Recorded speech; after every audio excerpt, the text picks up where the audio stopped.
With its rich cultural heritage, warm climate and attractive beaches, Lagos is one of Portugal's leading tourist destinations. 15 kilometers inland from Lagos lies the Autódromo do Algarve, an established venue for international motorsport. Transworld Sport took to the track recently to catch up with an emerging star of the motorcycling world, 19-year-old Marc Marquez. The Spaniard was at the circuit to complete 3 days of testing. Last month, the teenager was signed up by the mighty Honda Racing Corporation to race in next year's MotoGP World Championship. Marc has come a long way since taking his first tentative tryouts on a motorbike in the Spanish town of Cereba.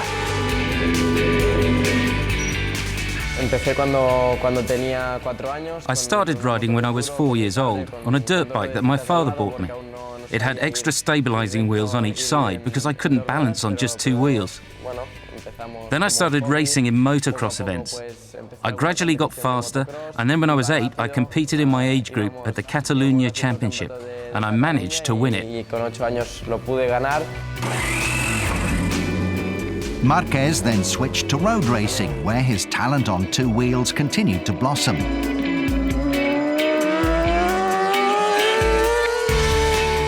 He made his debut in the 125 World Championship in 2008, aged just 15. 2 years later, he won the title before moving up to the Moto2 class last season. Marc's team manager is the 1999 125 World Champion, Emilio Alzamora. The two have been working together since Marquez was 11 years old.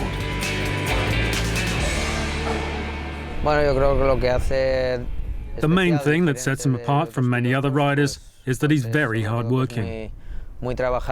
He's very aware that you need to work hard, put in the effort, and make sacrifices if you want to succeed. He's especially good at listening to people. I think his greatest virtue is that he's able to recognize and absorb good advice when he gets it.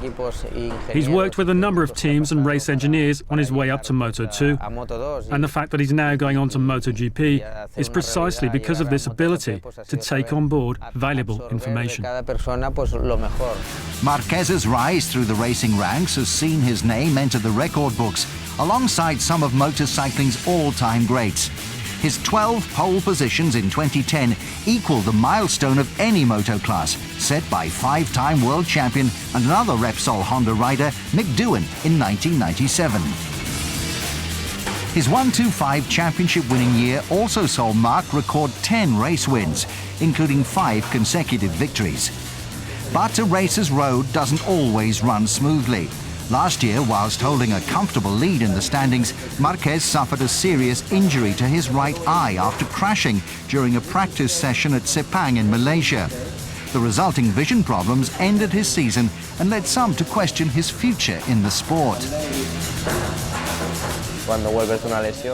Being thick-skinned and mentally tough can be very helpful when you get injured or when things aren't going to plan, because it helps you not to give up on yourself. I think it's important to try and stay calm at all times.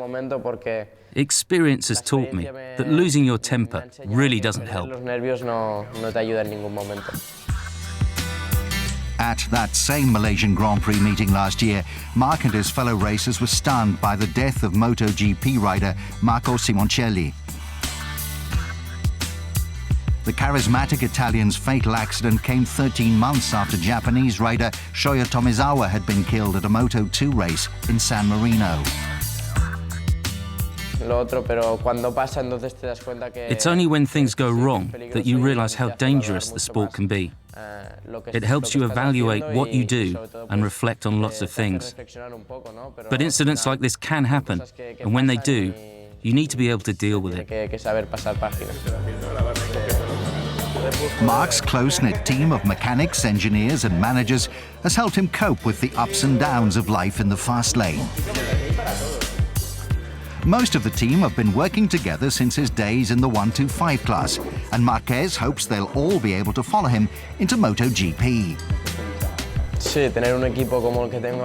Having a team like the one I have in Moto2 is a real plus for the championship in general. It's a very professional group. When it's time to work, we work. And when it's time to relax, we go for a drink and spend some time together. We all get on really well with each other. Although Marquez was always going to move up to racing's elite class next season, his recruitment by Repsol Honda, MotoGP's richest and most successful team, came after reigning world champion Casey Stoner announced he was quitting both Honda and MotoGP at the end of this season.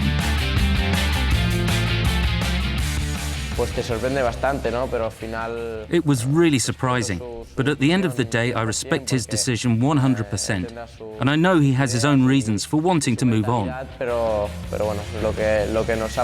What's beyond question is that he's shown everybody that he's an exceptional rider, very fast and very complete.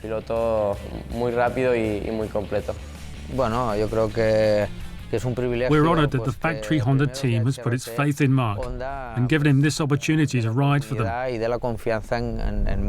He'll be riding alongside his new teammate, Dani Pedrosa, who's a great rider with loads of experience. So I think Marc can learn a great deal, and it should be a very positive experience. With Stoner absent, Marc's fellow Spaniards Jorge Lorenzo and Dani Pedrosa will be MotoGP's leading lights next year. Yamaha rider Lorenzo currently leads this year's championship by 23 points and is widely tipped to regain the title he won in 2010. I have a good relationship with both of them. When we're at the Grand Prix meetings, we're pretty focused on getting on with the job at hand. I've probably spoken more with Dani because we're both sponsored by Repsol, so we attend lots of the same events. But I consider them both to be great riders. Everyone in MotoGP is amongst the world's best, so they're all very fast. Marc will also be lining up alongside the iconic figure of Valentino Rossi in 2013.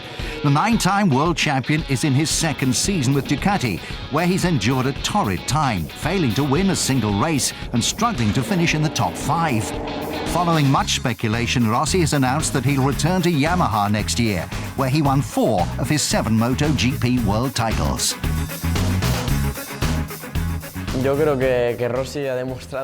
I think that all the races Rossi has won are proof of his talent, and you can never really rule him out. At times he performs really well on race day, despite not having had a very good qualifying session the day before. But I think that if he has a motorcycle that he really likes, he can continue to challenge for race wins, and even for the championship. Despite the hype surrounding Marc's entry into the elite class, Honda's management have made it clear that they're not expecting Marquez to win MotoGP races straight away. They're taking a long-term view, understanding that he'll need time to adapt before being able to realize his full potential. We'll need to perform well in pre-season testing, try out lots of things. I need to learn more about the MotoGP class, get used to the motorcycle and the new setup. Then I'll take it from there, and we'll see where we are. Marc's talent, determination and sheer enthusiasm for riding motorcycles have put him firmly on track to win this year's Moto2 title.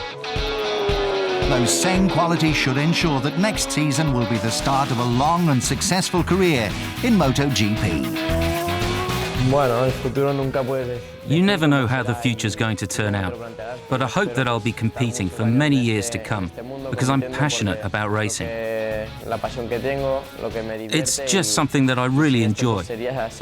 I'd struggle if I wasn't around bikes and everything that goes with the racing life. We'll have to see what the future holds, but I plan to keep on racing until they tell me, "Get out, you're not good enough anymore."